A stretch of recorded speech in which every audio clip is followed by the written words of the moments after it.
The poet Icarus. I wrote this in June of 1992.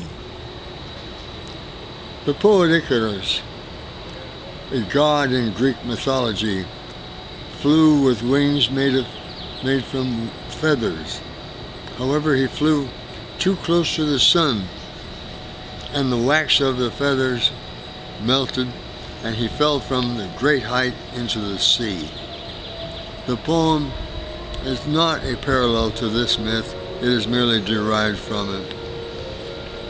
The tiny fragile babes seeking nipples in the night beside their furry mother's warmth, to feel the embryonic surge of love for another self, cuddling in another nest nearby, to come of age at later times when juices rise in heated passageways.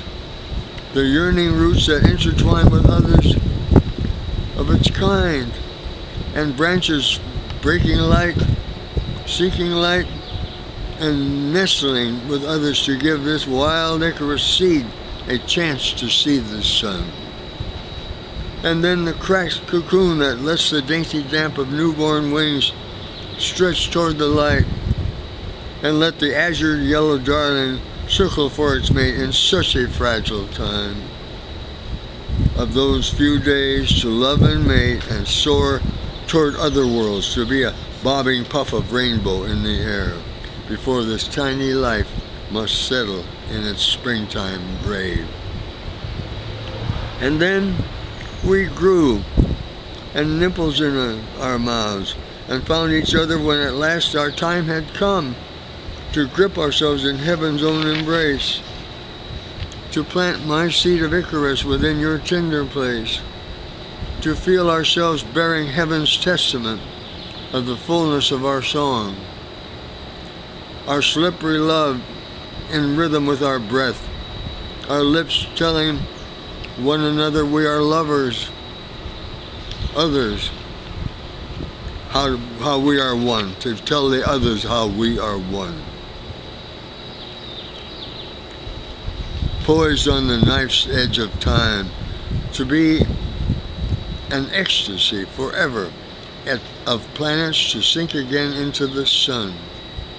But yet no two are quite alike, and strange differences can curdle milk when we are happiest of all, and leave me windblown as a leaf, and you dripping wet with damaged bubbles of our love, both yours and mine.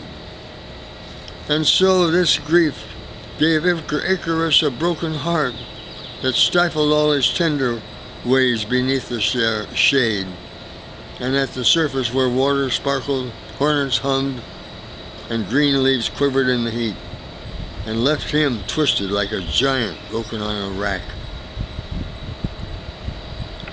until he watched a soaring bird, its gold-tipped wings that let it soar and ride the drafts to heights where all was quiet. In the majesty above the clouds, above a woman's touch, above her that felt so dear beside him, on the earth below, to think and maybe dream himself in the next gentle day above the clouds, toward the sun where poetry is born.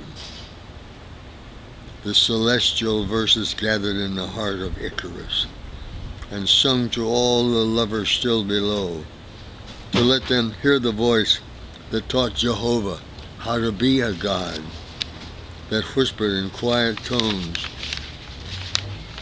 every beauty and dear fulfillment creatures everywhere could feel, the very climax achieved by this poet Icarus, so like a stratocumulus spirit aloft for all to see. Before this poet flew still closer to the sun, and left its golden heart molten at these heights, so far above the fears of the world, melting in the sun's own loving arms, for all left below to see, and finally to understand the dreams of Icarus. June 1992.